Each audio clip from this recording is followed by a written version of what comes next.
The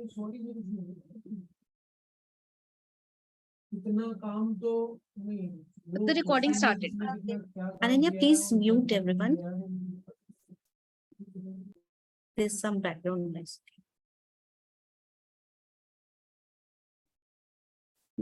A very good afternoon to one and all present here. I'm very glad to announce that here we are today with the 19th Women in Science interactive series. And we have with us today Professor Preeti Aghalayam from IIT Madras, and she's the speaker for us today. And before we start with her lecture, I would like to invite Professor Renu Vik, who is the Vice Chancellor of Punjab University.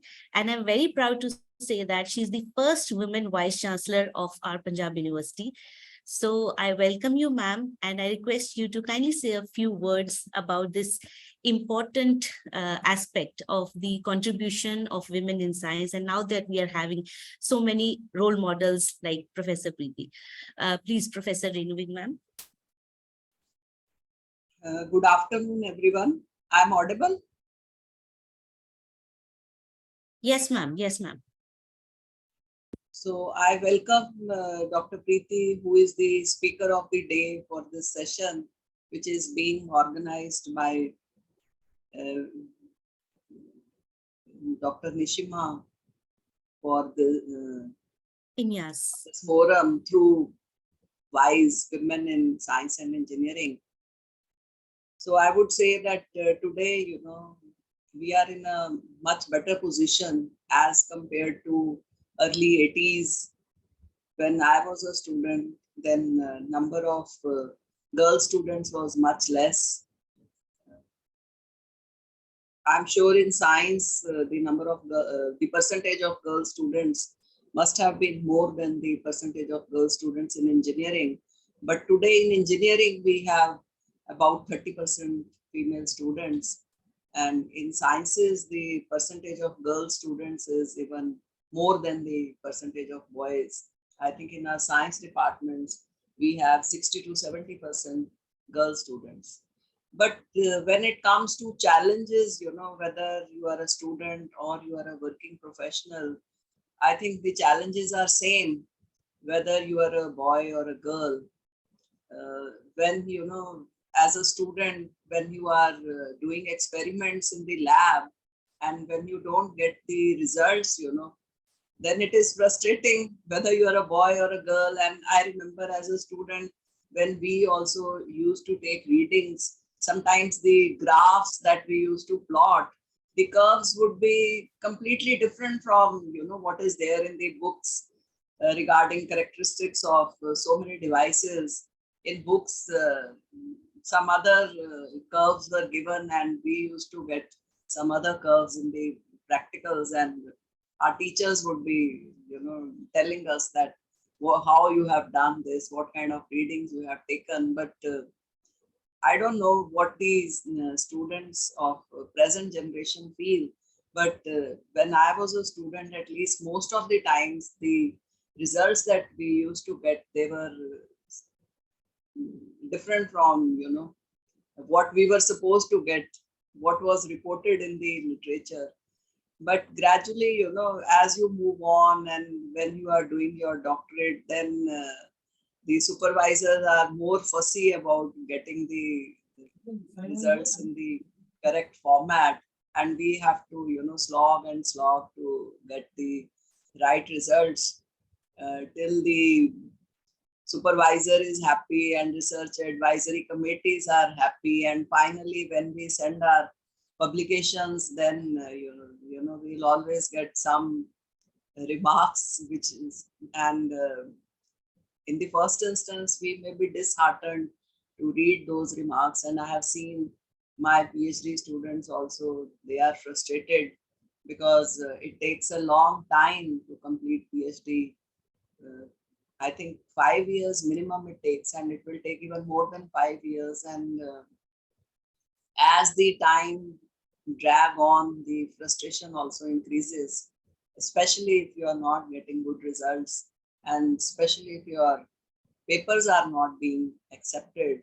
But I can tell you that I am an electronics engineer, and when I was doing my BE, everybody used to say that there is a book on electronics by Milman and Halkias, and everybody used to say that Milman and Halkias is the Bible of electronics. But I can tell you, as a student, I never understood much about Milman and Halkias, and it was only when I started teaching that I could understand the concepts. Although that time also as a student also we could solve the problems, and we could solve even the unsolved problems, but only when I started teaching I realized the real meaning of everything that was written in the book. So as a student, uh, I guess since we uh, do it in a shorter duration of time, we have to go through those books, and sometimes we don't even understand the concepts, but we sail through. But when we spend more time as PhD student or maybe as a faculty member, then we understand the concepts in a better way. So Nishima was telling me that I must speak, so as to encourage women, the female students and faculty members, that they would be encouraged when they see women in leadership role. But I would say, young researchers and young faculty members, they should only focus on, doing their best. We have to put in effort. We have to work hard, and whether you end up in a leadership role or not, that is difficult to say. And the leadership roles are also, the pyramid is like bottom heavy, and at the top there are only few people. So how many of us will be able to reach there? That is difficult to predict, but the aim should be to do our best. Whatever you are doing, you should try doing your best. If you are teaching in the class, then you know you have to ensure that student understand the subject that you are teaching, and you cover all the aspects, not just the curriculum, but maybe you can go beyond the curriculum also, to ensure that the students have a holistic development, and the students have so many issues. We should be able to talk to them and address those issues, and later on, and uh, as you climb up the ladder, if you start in your career with the assistant professor, you become associate professor and professor. So I guess the maturity also comes in, uh, and we learn to spend more time with the students. And students also, I feel, respect those teachers who they feel are doing justice to their role as a teacher. Sometimes the teachers crib that these days the students, they are not so respectful towards the teachers as they used to be, or we were very respectful towards our teacher when we were students, but nowadays the students are different. But that that change in society is there, and with time everything changes. So we cannot really spend time thinking all this, that the behavior of students has changed. But I feel that if teacher is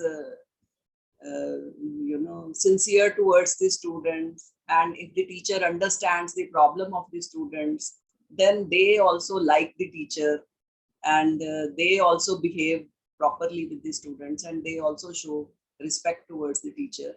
And I would say that we should accept the meaning of respect also with the changing value system in the society.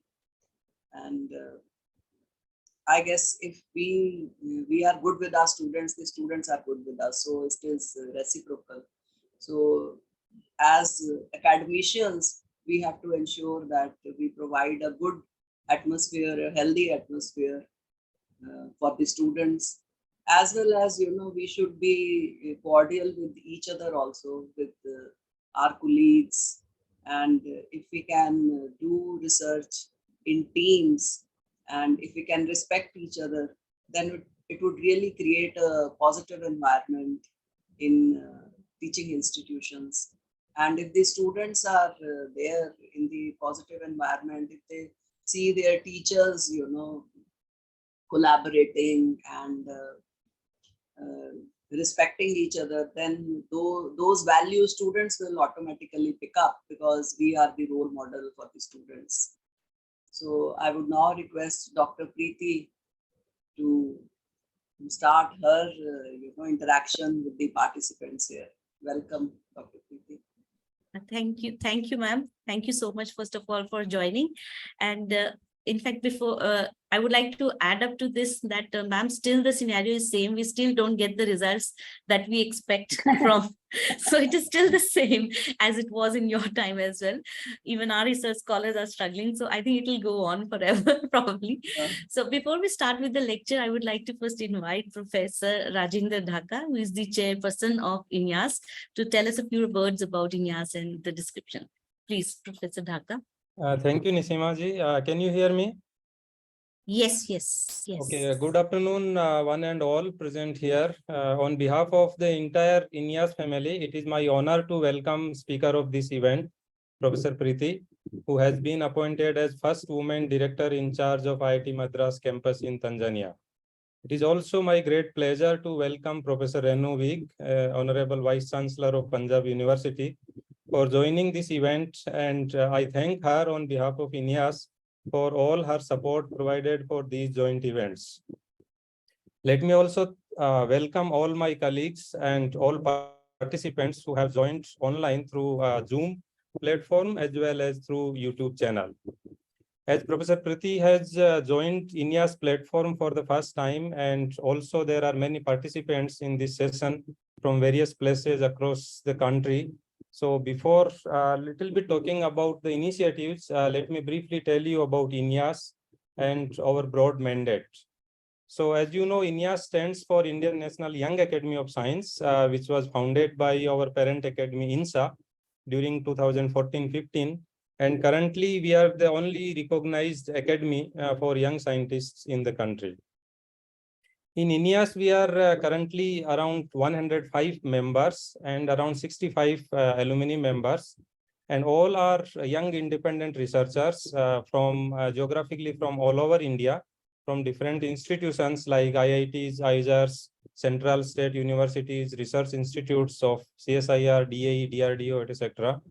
And our members are from different disciplines like science, engineering, medicine, agriculture, and so on. Also, there are few members in our family from science communication, science policy, as well as science education streams. I must tell that our membership call for this year is also open, and our membership is only for 5 years. So every year we induct around 20-25 new members, and around the same member become alumni every year. So this means that the academy will always have a group of young and dynamic young researchers. And I would request everyone, non-INYAS colleagues who are eligible and interested to join, you please apply through our membership call, which is currently open, and the deadline would be middle of next month. This time also we are considering members from entrepreneurs and industry, and of course more details can be found on our website. So let me also tell you what we do in INYAS, what is our vision. Mainly, our vision mandate is to promote science education and outreach, networking and support for young scientists, as well as we try to build scientific temperament in young scientists across the country. By conducting various events. For example, we organize many science outreach activities, science camps, for example, for school students, awareness workshops, skill development workshops, some competition events for various levels, covering from college students, PhD students, as well as postdocs. We also conduct survey on different scientific issues, mainly faced by young researchers. And we then try to, analyze the survey data and try to then publish them as white paper. And also we'll try to communicate those results, those issues, along with some recommendations, of course, not only the issues, to different policy makers for the possible positive change in the scientific society. INYAS also organize conferences to have, networking among early career researchers, aiming to have more interdisciplinary research collaboration. We conduct various events also in local languages to better connect with society, particularly for rural area school students as well as teachers. For example, scientific awareness programs, some training programs for rural area schools, women in scientific domain. I will talk a little bit more about this, and events for farmers in agriculture science, etc. And by organizing these events in local area, we feel that we can better connect with the society from particularly in rural areas. So if I can say overall, this INYAS provides us a great platform to learn from each other, work together, and more importantly, contribute back to society in different ways. More importantly, in recent years, we have taken a few new initiatives. One of them, of course, focuses on Rural Science Education Training Utility Program, under which we organize events for rural area school teachers. And in the events, we discuss about the effective methods of teaching and how to better connect with the students to make them, motivated for science in higher education. And of course, the idea came, as we all know, that students and also teachers from rural area school and colleges, they are facing many challenges. And the main challenge is what we feel is that the lack of awareness in them for many opportunities for higher studies in STEM, also skill enhancement related events also we do for them. So we strongly feel that mentorship starts from school or college level will play a big role in these directions. Our another flagship program named Prayojan, the aim of this event is to make aware the young researchers about post-PhD career opportunities in different sectors, not only in science and academia, also in industry and like science communication, science education, science policy related areas. And when I say young researchers here, I mean mainly the post-PhD scholars from science engineering background who are about to graduate or they have recently graduated. So this Prayojan event is mainly focusing on PhD students. In these directions, of course, we have taken many initiatives. One of them is also focusing on women in scientific domain. As you know, and Professor Renu also pointed out that there are very few women researchers at the level of faculty as well as at the leadership level. And the main aim of this particular flagship event is to motivate young students for higher studies and make them aware about various job opportunities in the field of science, technology, engineering, and mathematics. And also we would like to share, we invite eminent speakers and we request them to share the experience as role models so that will motivate the young researchers or young students. In this series called Wisdom, we have recently concluded one offline event at IIT Gandhinagar that was focusing more for the independent researchers. In another recent event, we talked about the achievements and scientific journey of great women scientists. This time we focused the scientific journey and achievements of Anandibai Gopal Rao Joshi, who was the first Indian female doctor of Western medicine. And also we discussed about the achievements and journey of Kalpana Chawla, who was the first woman of Indian origin to fly to space. Also, we conduct few competitions for school students under these flagship events to motivate them and to engage them for various activities. So through these events, we aim to inculcate scientific temperament among the young students and motivate them to continue their career in STEM. As you have seen in today's session, we are delighted to have Professor Preeti, who, as I already said, has been recently appointed as the first woman director in charge of IIT Madras campus in Tanzania. In fact, in one of the last offline events at IIT Gandhinagar, we were talking about that why there are no women directors in IITs, and within a week we got this news. So we all felt really proud of this news, and we are really delighted to have Professor Preeti here on this INYAS platform. And this will, of course, as she will be sharing her life in academia and different success stories. I request all participants, of course, it is motivating to, in fact, for all of us, and particularly to the young participant, young students who are part of this event. I request all of them to have active interaction with her. Feel free to ask her all the doubts or questions or whatever you feel in these lines. And I am sure and I am very confident that all young students will be greatly benefited from this particular session. We hope that through these various programs of INYAS, we will be able to contribute and help young students, young researchers in the direction of science and at the faculty level as well as at the leadership level.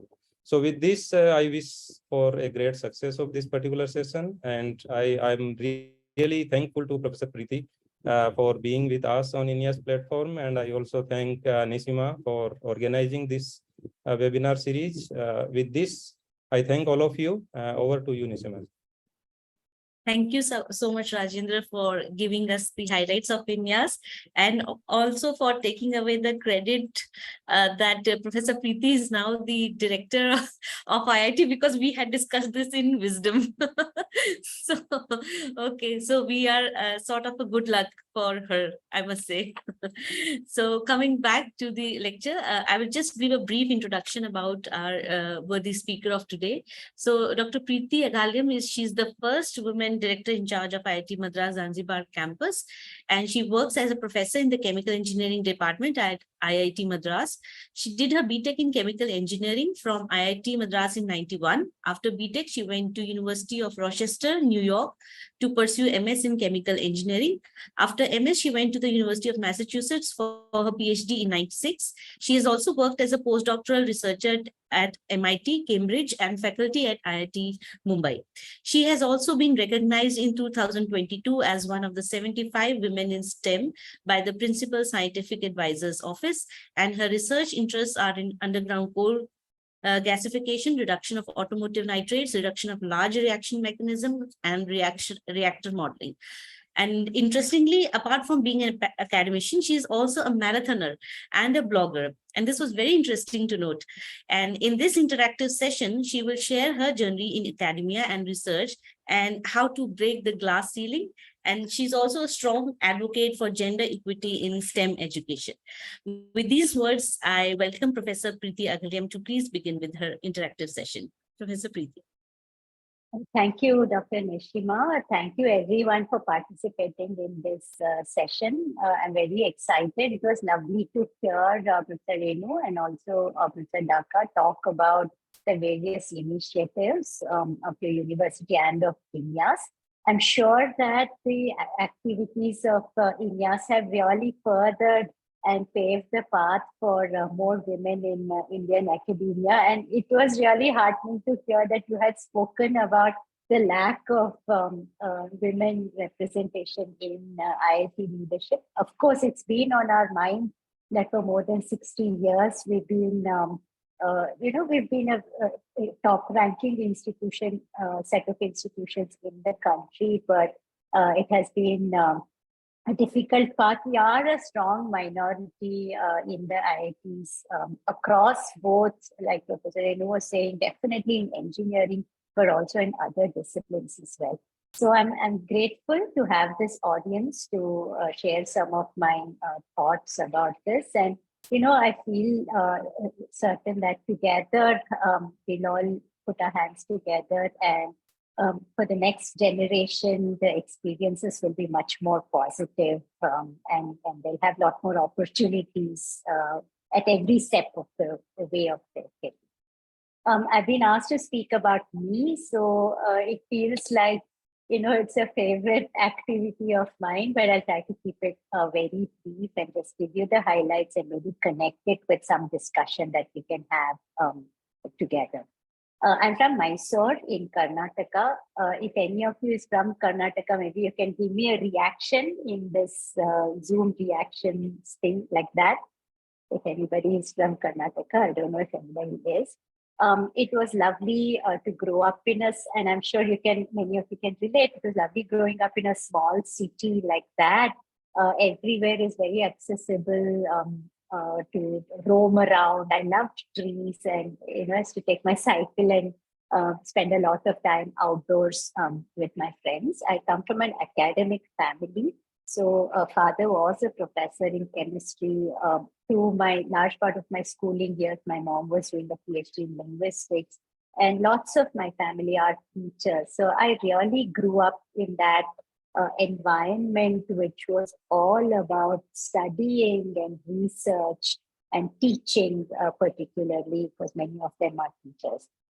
Dr. Nishima mentioned about my education. Only one small amendment is that I came into IIT Madras in 91 and graduated in 95. So I was this, girl from Mysore who, from the small town, came to this lovely campus. And this is one of the things that I take with me, that the academic spaces are so beautiful, so filled with wonder for us. And from the moment that I entered this campus, it was clear that this is the path that I want to be on in academia and teaching and research. Now, but some of my, I think some of my obsessions almost are, of course, maths. Have always been very much in love with math. So that sort of clarified the path forward for me. But I also love puzzles, and constantly, even now, I work on puzzles. I have one with me right now as well. This one that I'm working on, both 2 and 3-dimensional puzzles. And one of the research areas that I feel very interested in right now, and started small, but I started it few years ago, is how do we engage with our students better? And this doesn't really only limit to classroom setting where you're a teacher, you're a professor. I think engagement with any audience, particularly when it is an online medium like this, is very important.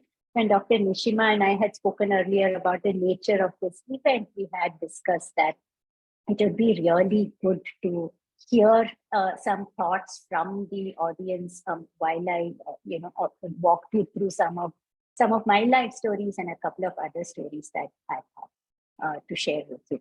So with that said, I would like to share my screen and present to you these slides.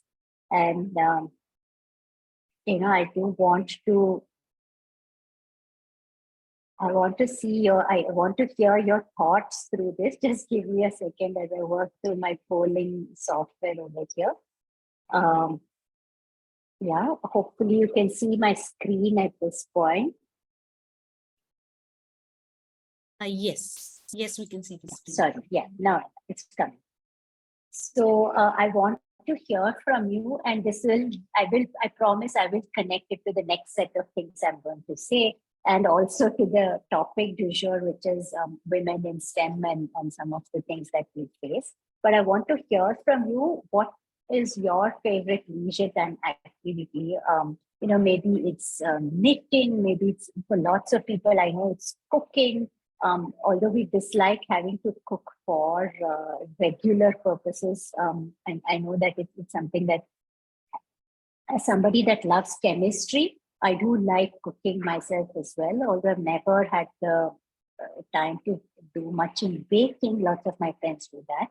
I'm a runner, so maybe there's something in fitness and athletics some of you are interested in. I'd like to know more about it. But the floor is yours. I hope you can access this poll, and it would be great to hear 1 or 2 responses from you about leisure time activities that you're fond of. Walking is great, especially in our type of campus. I think just this morning as well, when I came into the campus, I saw this fairly rare bird, and somehow I'm very stressed right now because lots of things are going on, but somehow it felt like the day would go well because of that. Documentaries, very interesting. It's not something that I do much of at all, but I know you can learn a lot from that. There's so much of reality and history and things that you don't know about that. That sounds very interesting. Anime, that's very interesting. Also, again, this is so different from some of the activities that I indulge in during leisure. Reading a book, yes, definitely. There's no leisure time. I understand that as well. Poetry. So we do have a poet in our midst, and we have a mathematically inclined Sudoku expert as well. That's fantastic to hear. Thank you for sharing. If any others would also like to share a few thoughts.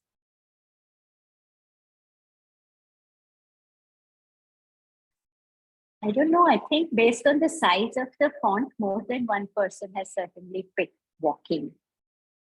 Playing with the child, yeah, that is good, fantastic. My own daughter is grown up and in college, but it used to be really good when she was younger and we could do things together. One of the things we used to do was puzzles, jigsaw puzzles, etc.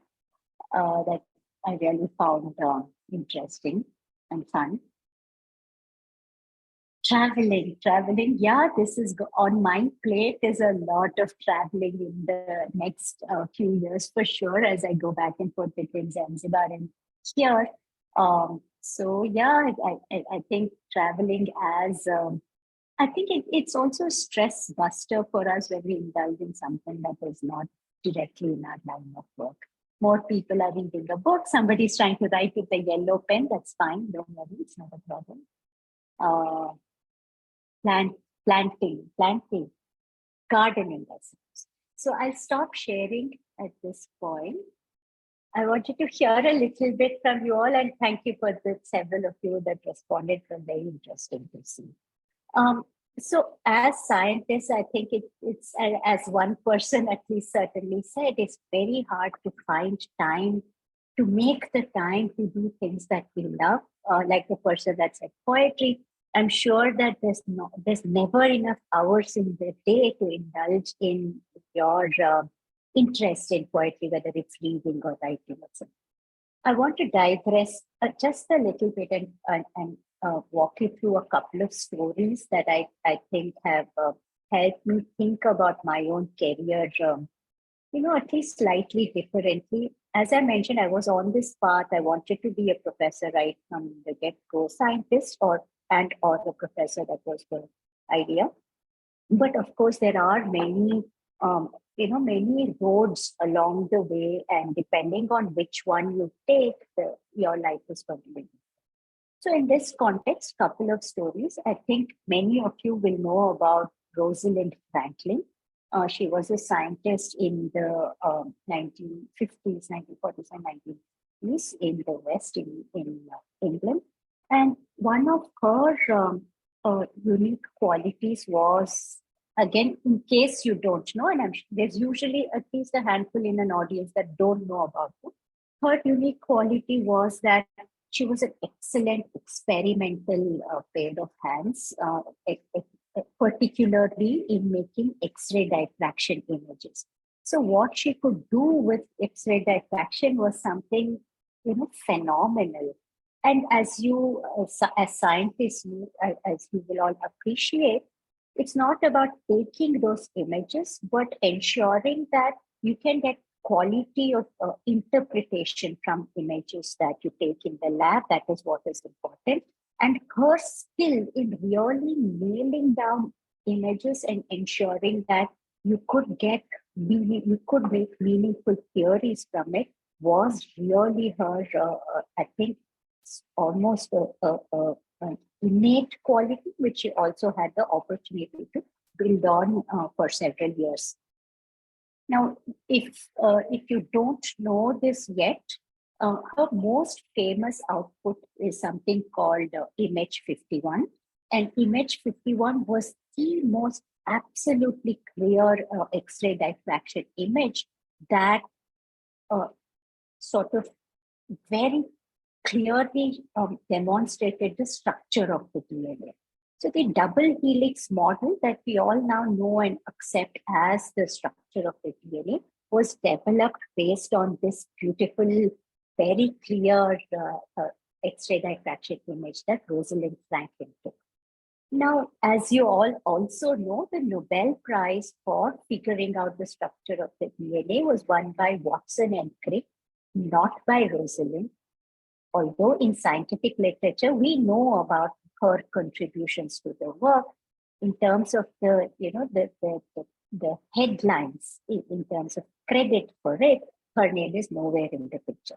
Unfortunately, as well, she did not live for a long time. She may have, with a little bit more maturity, little bit more of contributions in the lab that she carried forward, there may have been opportunity for it to come better to light, but that didn't happen as well. I feel, and this story is not unknown, lots of people know it, but I do talk about it frequently. I feel that the lesson to learn from here is not to say, women have been down. Of course, that is somewhat true. Women have not had the opportunities that men have had. There have been several examples in history where the way in which women scientists have performed has not been acknowledged. They have been walked over, they have been sort of sidelined, they have been taken advantage of. You could say all of those things about this based on this story. But I also think that for us women scientists in the lab, there's an additional message. And that additional message is that, our ability to communicate is very critical. As a scientist, you can't just rely on the fact that your science is great, your experiments are, perfect. Dr. Nishima and Professor Renu are talking about how you never get the results you want. But if you're so good and you're getting the results that you expect, that's fantastic, but that's not enough. And likewise for those of us that are doing mathematical modeling and simulations, just because you came up with a great theory, did this really beautiful simulation, made this fantastic, colorful image, just between you and your computer, it's not enough. It's really important that we stand up, we defend not ourselves, but our research and our work, and in the right way, without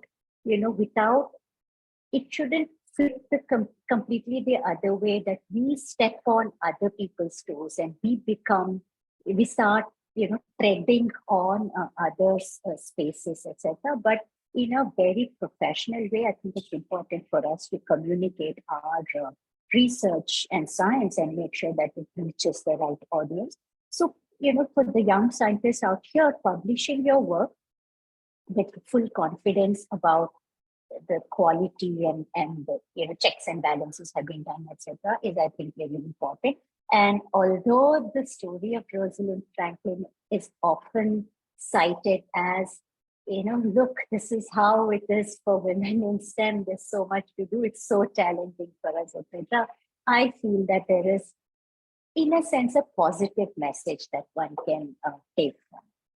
Now, my own work is in underground coal gasification, automotive after treatment, and things like that. And I have my favorites. I love chemical reactions. For some reason, I'm in love with chemical reactions. And I love catalysts. And although I myself don't have significant experience in the lab, my students have made very good set of catalysts, etc. But many a time I find hesitation in publicizing my results. There's always a little bit of, let's do few more months of checks and let's think about it a little more before we publish it. Scientific world is also very different now than it was in Rosalind's time. So I think that it's important for us to keep in mind, within the contours of our 24 hours that we have little time for playing with our children, writing poetry, going walking, etc., that we also pay attention to our communication skills. It was lovely to hear Professor Dhaka talk about how science communication is one of the verticals that INYAS is looking at, because I think that's very important. That's not something that is innate in us. I want to also switch gears a little bit now and move to 1967 and talk about a woman called Catherine Switzer. Catherine Switzer is known as the first woman finisher of the Boston Marathon. Marathon is 42.195 kilometers. It's a very long distance. Those of you that are from South India and from Chennai know that This is almost the distance from Chennai to Mahabalipuram. So she ran this distance, and it wasn't till she completed this marathon, women were not allowed, literally, this is the word, women were not allowed to participate officially in marathons. You can give birth, you can have, I don't know, 10 babies, marathon births, etc. But we will say that you cannot manage the endurance required to run a marathon. Catherine was very young at that point of time. She was a college student, and she didn't think that this was necessarily true. And she was just interested in running, and she wasn't even particularly well trained for it. Somehow, after she ran it, she went through a lot of trouble while she was running. They're trying to yank her off the course because, you know, women are not supposed to be on this, etc. But she finished successfully, and although she didn't do exceptionally well, didn't set any world record, she certainly did not finish in the top 10, 20, 30 people running that race, etc. That simply that sort of going outside the norms of what was expected of women in society gave her so much insight that she stood up and has been a champion for women in running for decades now. She's quite old right now, but even today, she's the champion of women's running, and she has been instrumental in ensuring that this event was included in the Olympics, the largest stage for sports persons. So I take a lot of, this grit and perseverance kind of lessons from Catherine Switzer. And since one of my leisure time activities is running, I've always found a lot of solace in the fact that there is someone out there that is, fighting for things that matter to us. So I think that there are, of course, each of you has, I'm sure, a favorite set of stories like this. Maybe it's of women, maybe it's of men that have stood up for just ensuring that the world is better balanced, etc. And that each of us, because we are the same species, we are all human beings, we all have, aspirations and ability to work really hard, a yearning to contribute something with our lives. I think together, looking forward to something like that is the only thing that we can think about. And I hope that I'd be happy to, of course, talk to you a little bit about questions, etc. But interactions like this, I'm sure all these thoughts are there in you already. I hope that these interactions will reinforce some of these thoughts I want to spend maybe a minute talking about Zanzibar. Zanzibar is actually, it's just one-stop flight away from Chennai, and much more convenient from other parts of the country to go to. It's a beautiful little island, mainly known for tourism and spices, but it has a lot of historical significance. It's bang in the middle of the Indian Ocean, so literally an ocean connects us, India with Zanzibar, and it has been on the trade route for, of course, centuries. Every time I've been there, it has been really lovely. Go spend time, immerse in the life and the people over there. And I feel like, here's an island and here's an institution. IIT Madras is really big right now. We are 10,000 plus students, 650 faculty, 3,000 of our students are PhD scholars. Our land mass, if you see, is 600 plus acres. And, we are there in everything right now, whether it is undergrad education, student innovation incubation, startup entrepreneurship activities, research consultancy, etc. Our little campus in Zanzibar is, I think, what I think about it as small but mighty. This is what I think of our campus in Zanzibar as. And I'm grateful for, when Nishima reached out, I was grateful that you all are thinking about me. And for me, it's, I think, a really great opportunity to bring some of the ideas that over the years I've had being in academia in India and abroad to this new, it's new, but it's also an IIT Madras institution, leveraging all the strengths and good qualities that we have at IIT.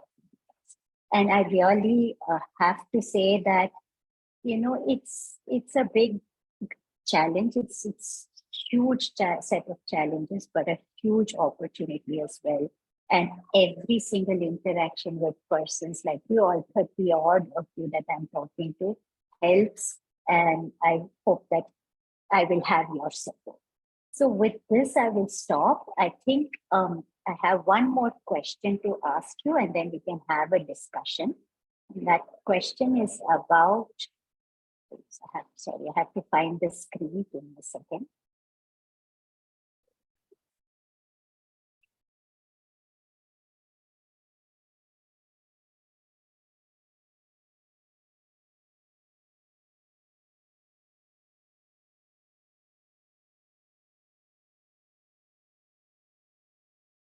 This is my second question for you.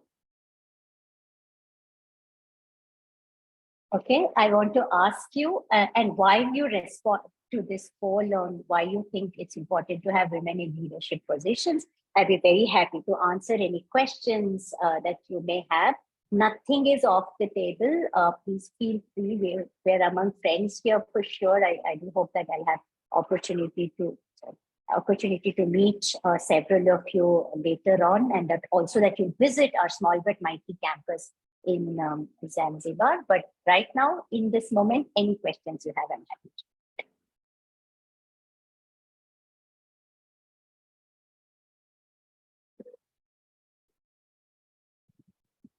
And of course, if you say other, I'm going to come after you and ask you what you have to say.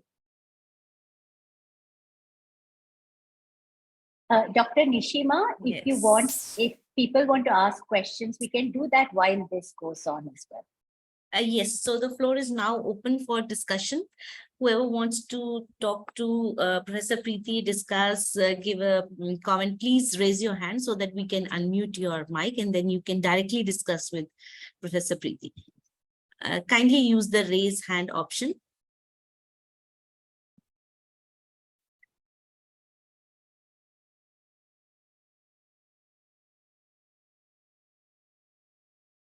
So Ananya, can we unmute?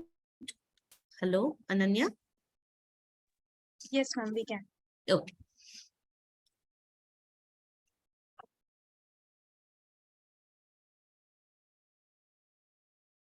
Ananya, please unmute Rishamjit. She wants to ask.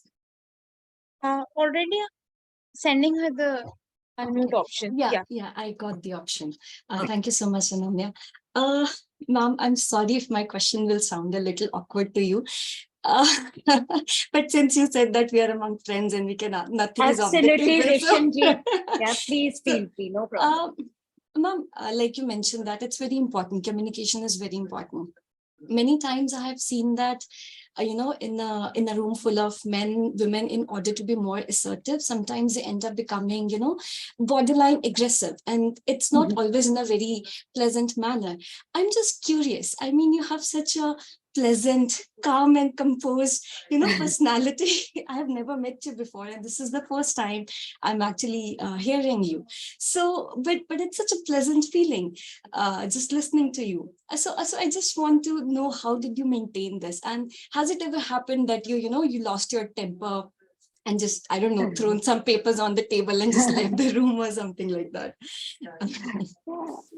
Thank you, Rishamjit. It's not a problem answering this question. I am short-tempered for sure. I used to be a lot more short-tempered, but you have to be professional in every situation, right? If you're at work, then you have to maintain the professionalism. So of course, I get really frustrated. I get really pissed off many times. But so far, but I'm also by nature a little non-controversial, probably not too much, but definitely a little bit. So the good part of it is that in the professional space, I've never thrown anything at anybody so far, but my life is changing a little bit. And so I hope it will be true over the next few years. But the bad part of it certainly is that my husband and my mom and my child get a lot of my tantrums sometimes because you bottle it up, etc. But jokes apart, I think each of us has a personality. And it's a little bit sad if we have to change that personality. I'm going to stop sharing this. If we have to change that personality for the sake of the world, right? And maybe it cannot be helped. You have to change a little bit as you grow up. And I think internally as well, as you mature, you change a little bit. But I think it's fine once in a while if women are aggressive. It's okay. If that's what is their personality and they're driven to it and that's what is needed, I think it's all right. And yes, I haven't thrown anything yet. So Thank you, Professor Preeti. And Neha wants to ask you something. Please unmute Neha. Hello, Dr. Preeti. It was very nice listening to you. Just like Risham Days, I think everybody has the same feeling that you were so polite and nice to everybody. And my question to you is now being the very first female director of IIT. So what was the last bit of the hurdle to reach that position? And what are the expectations, known and unknown, that you are currently facing? very interesting question, Neha. I think that aside from being a woman, and I haven't seen a woman in this position so far, I'm also a couple of years younger than they expect as well. I hit 50 next year, so not too far away, but I think it was a bit of concern that has she had enough time in the system to think about this. I've always had a lucky star following me by and large, I think. Of course, I also had, growing up was very conducive in my environment for me. I think, and I've always worked hard. That hard work, whether it's useful, impactful, whatever it is, I'm just putting in that time and slogging it out is what I've been doing. All those have not been challenges. And I think that I also happened to be in the right place at the right time. I've been working in the Office of Global Engagement. And I also love traveling. That person who said that's what they like to do. I've always loved our family, all of us, my husband, child, and I, we love just going, backpack and go type of travel also we love doing. So it just came together for me that for the past 2.5 years, I was working in this Office of Global Engagement. NEP articulated that internationalization is a big agenda for India and for the IITs.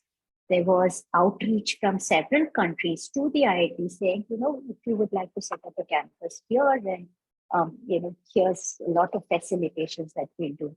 Ministry has been open to the idea of this. Although we are autonomous, we do have some checks and balances that the ministry does. So probably the biggest hurdle was, by the way, mentally I was ready. It's almost strange to say that, was there any self-doubt about this, etc. And the answer is no. But probably the biggest hurdle was that I had to stand up a little bit on occasion and convince people that, this is a small but mighty initiative for the IIT Madras, that I'm the right person for it. I've also had, of course, people thumping the table for me. I have to acknowledge that. And the administration has also been a lot more open-minded than one would have expected. So I don't know if it fully answers your question, but this is what I think is the secret. And what about the expectations that people carry from you and how you are handling that? So firstly, so far it's been fine because it's media, and media have no idea how our institutions work, right? So they think they're treating it like an award, and we're telling them this is a job. This is not an award. It's not a prize that I take home with me. It's a job, and it's like tons of things to do. Yes. It just means that my work day has expanded a lot more in recent times is what it means. But I think definitely in terms of the our own administration, at the government ministries, etc., over here and in Zanzibar, the expectation is that this is going to be the go-to place in the region. So it will emerge very quickly, not take 60 years like 50, 60 years like IITs have taken to emerge in the top in terms of ranking, in terms of student experience, research, consultancy, innovation, entrepreneurship, all of these aspects, while being somewhat different and an inclusive space and where balance is there and students are happy, faculty are happy, etc. So this is the expectation literally on a tight budget, apart from everything else. Yeah, thank you. And as you say, by the way, you're all over the TV news channels, and every day, whenever I open my Google page, there's one news about you, and CNBC everywhere. Only you are there. So there's a there's a Flavor question. of the month, flavor of the week. Flavor of the month. And you were saying that once an IITian, always an IITian. So maybe Neha, we can see you in a few years as the director of IIT Roper. Okay, so there's a question in the chat box by Shiparna. She's saying, which one do you consider important for a female colleague to empower, empathy or challenge? And Empathy challenge in or? a positive, empathy or challenge, and challenge in a positive manner, in a positive sense. It's there in the chat box. Okay.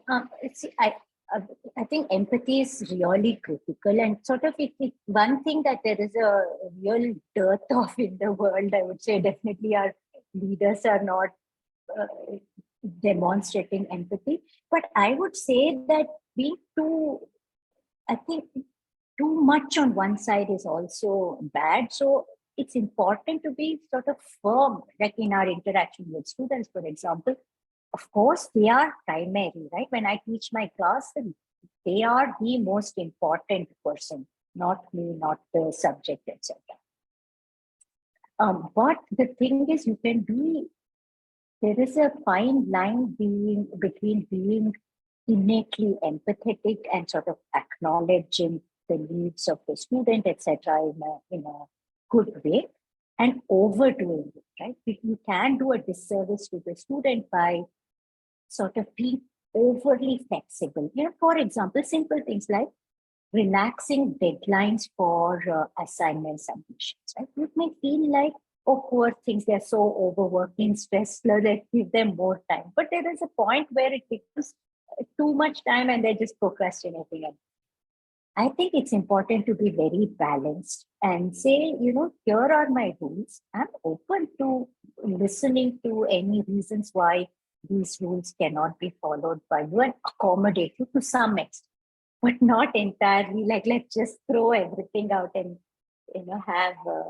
I think that will be anarchy. So I think empathy is very important, but also to challenge yourself and also be firm on things is not unimportant.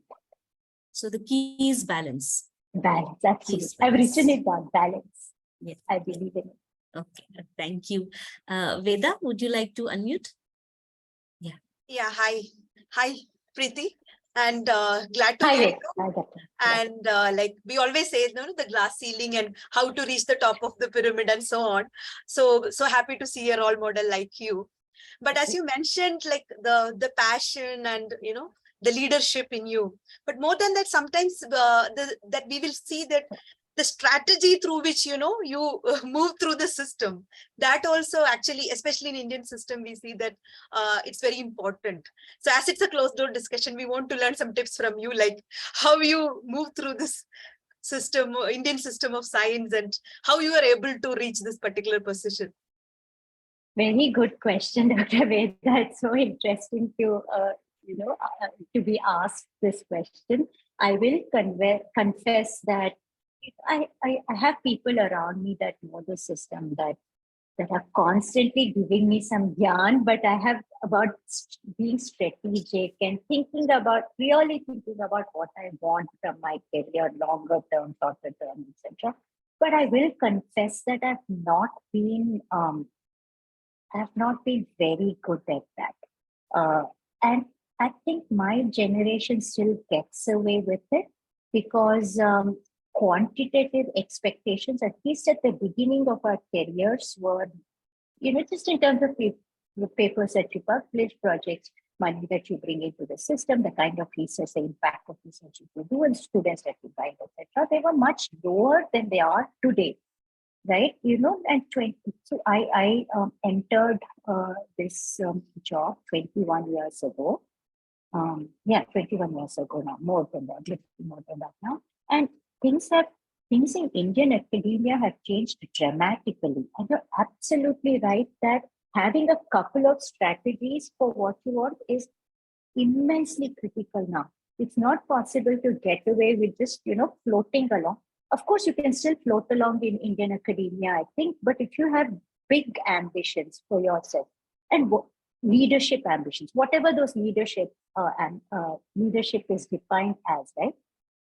It's not that only this kind of administrative position which gets the limelight is leadership, right?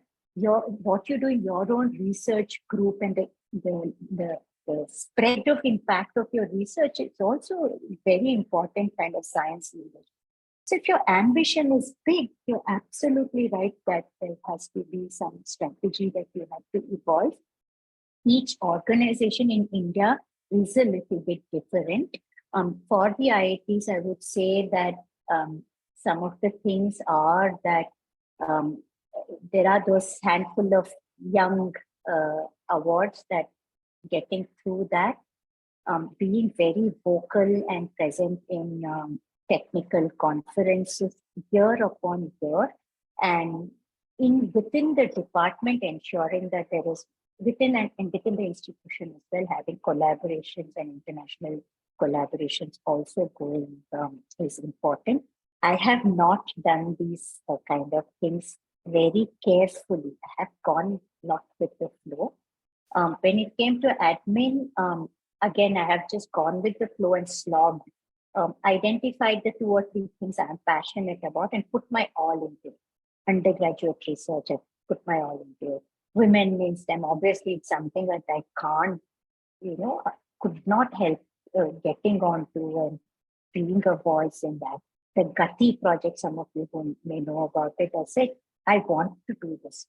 Extra time it takes, it extends the day to go after it. But I never, these things have added up, and I can see that if I was to go back and define a strategy, these would have been good things to include in the strategy. But I will confess that I just sort of went with the flow and had a little bit of luck. So. Thank you so much. Thank you, Dr. Preeti. So Sugandha had raised her hand in case she's still here. Otherwise, Dr. Kalpana Nagpal has written in the chat box. So she's saying, it's always a pleasure listening to you. I have gone through your story in the book, She is Women in STEM. It is interesting to note that you put games into teaching as well. You are a role model for all young women academicians. Can you please share any particular incidents of your life which you would like to share, any challenging situation, and how you overcame it in your own unique style, which would be a lesson for all of us? Thank you, Kalpana. Thank you, Dr. Kalpana. I'll mention one thing. There was a point, maybe 5, 6, 7 years ago, when I don't know, something was going on in our department that getting PhD scholars was proving really, just nobody was really coming up. I think the interest areas were changing, and because mine is a conventional kind of chemical engineering, little bit of experiments, there weren't super sophisticated experiments. And the modeling, somehow students didn't like the kind of modeling simulations and everything. I was really struggling. There weren't people, and then you don't have people, then you don't have the confidence to write projects for funding, because who will do that work? You can't do it all yourself. Project staff for also, I would hire them, they weren't really coming to that. So I felt like this was a very sad almost time in my career. And I'd moved, it was a few years ago, but I'd moved from IIT Bombay to here. I was in my head, it was like Bombay mein everything was going well, and this move has messed me up. But it wasn't true, it was just that something in my head. Then I sat down, it was also around that time that IIT Madras said, write your own self-assessment, self-evaluation form every year. So I started documenting my thoughts and ideas and my plans for the look back on this year and plans for the next. I started documenting it, and then I hit upon the idea that, look, now if there is time on my hands and I need to use it better, then one of the activities that I've put off for a long while is writing a book. So let me see if that can be fit into it. So I started a magnum opus in reaction engineering, and I started a small book in underground coal gasification. Now this magnum opus grew arms and legs and became a huge monster with lots of collaborators supposedly coming in, and the editor on my case constantly about what's going on, etc. So that fell through. But it didn't matter because my little book on underground coal gasification, which I just wrote by myself, sitting in my office, came together. Of course, towards the end of writing that book, I started getting students and I had projects to do as well. So everything, when it rains, it pours kind of thing. So I still remember that time as being, I don't know, very low point in my career. And I think looking back, it's good because we have a little bit of freedom in our system, in our academic system, that we can hear, you can teach. In our system, you can offer to teach a few more courses. You can step into admin a little bit. So being able to make that shift was how I think I overcame. I wasn't thinking about it like that then, but on hindsight, and when you ask this question, this is something like that.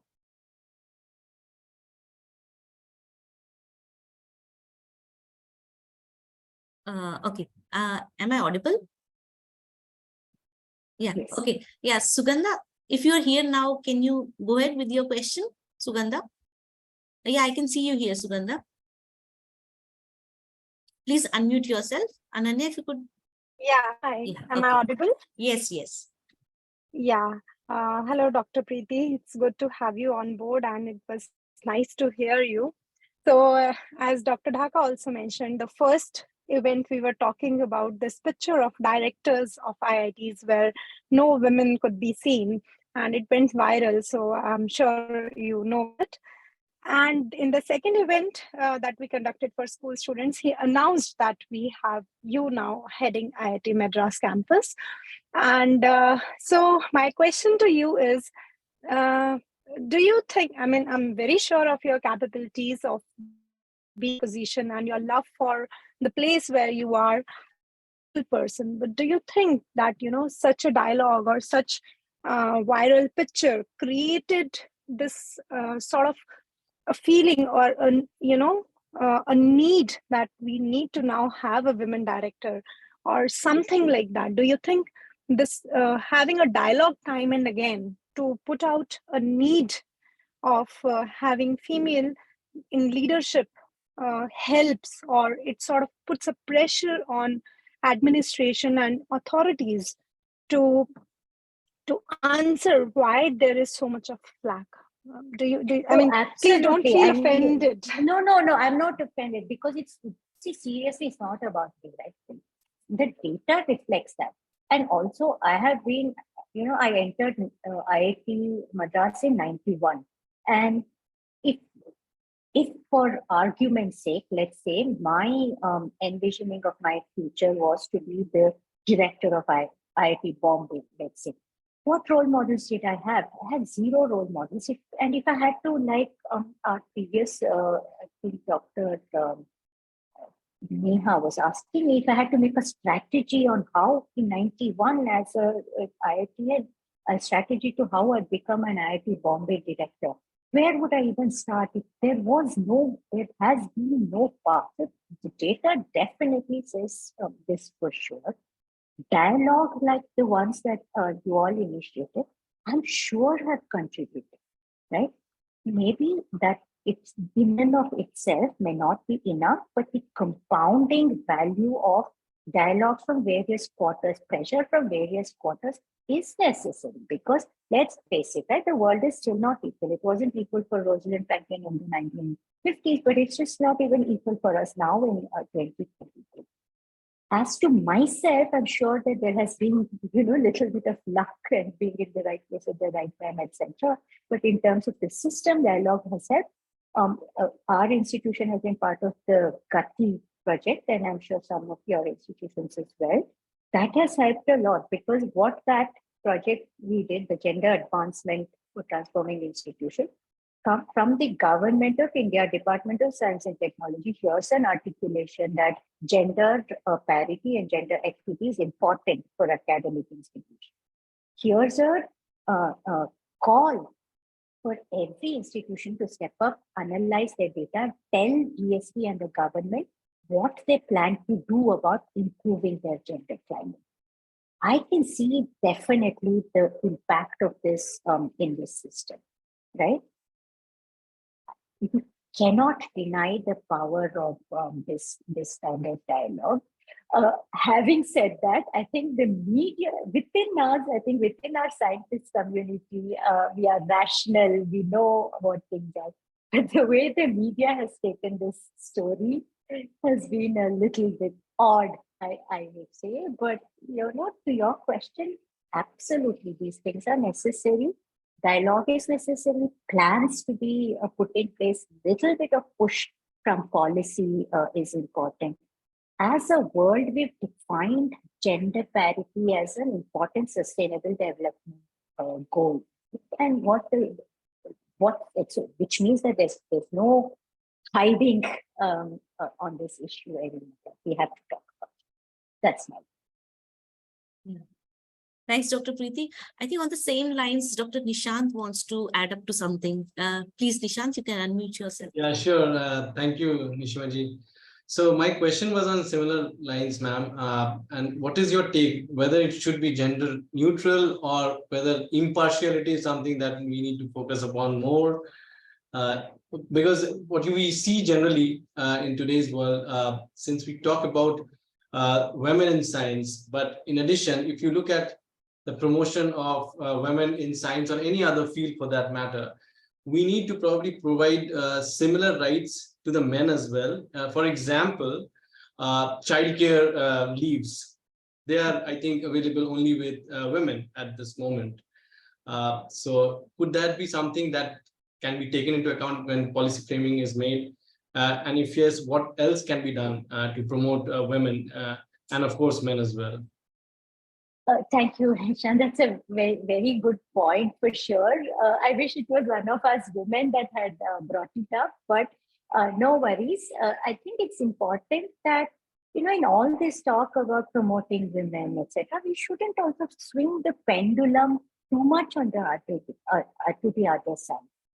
I know that our young men colleagues deserve the support. They're doing excellent work. They need the acknowledgement for them to grow, right? We can, and especially in academia, I can speak confidently about academia not having any sort of experience in corporate and their culture.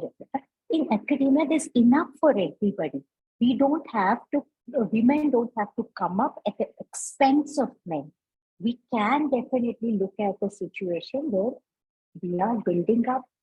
It doesn't matter for older people like us so much, but for younger people, in terms of opportunities, we need to ensure that there is parity and equity, right? I think it's very important not to lose sight of that aspect, because it's all about what are we're doing science, we're doing things that are using our brains to do something that's impactful and good for the world. Then we can't over promote one set of people at the expense of others.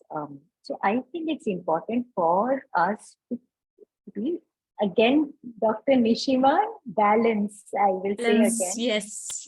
Yeah, you have I think it's important. And, you know, there's been so much of development in the world. Yeah, sure, there's been some issues with women having more barriers, etc. But can we deny the role that men have played in all of these technological development, inventions, and various discoveries? So, you know, from a scientific viewpoint, it makes no sense at all. Now, people that are managing optics and people that are, you know, doing things for other reasons, saying these things for other reasons, etc. We say it differently, but we know in our hearts that that is the right thing. Yeah. Thank you, Dr. Preeti. I know you have to leave soon, so I would quickly request Dr. Rishamjit to propose the quick word of thanks.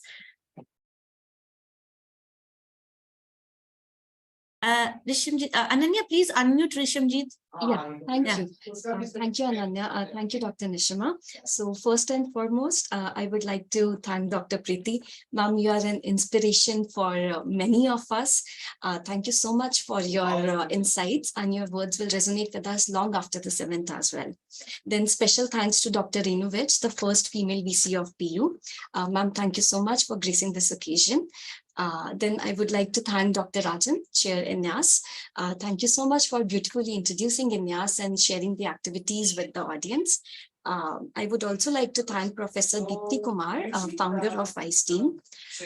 Then I would like to thank Dr. Nishima. I will say heart and soul of this event who organized it. It is such a timely, I'll say, organization. And then it was such a beautiful interactive session, I'll say. Then last but not the least, our wonderful audience. Thank you so much for your interesting questions. Without these questions, this session would not have been the same. So with this, I'll just say thank you so much, everyone, for being here. Thank you, Rishamjit. And Dr. Preeti, my questions are pending because you have to leave. So I'll ask you some other day. Okay. And thank you so much for joining, everyone. Thank you so much. And I hope that we can take the message forward and disseminate it to our scholars, our students, and make this event fruitful in a true sense. Thank you, everyone. Thank you. Thank you, Rishamjit, Dr. Nishima, and all of you. Dr. Nishima, please WhatsApp questions. Sure, It may take a day or two, but I will certainly do my best to answer. Thank you. Thank you all so much. It's been really lovely, really enjoyed. Thank you from INYAS and from Punjab University. Thank you. Thank you.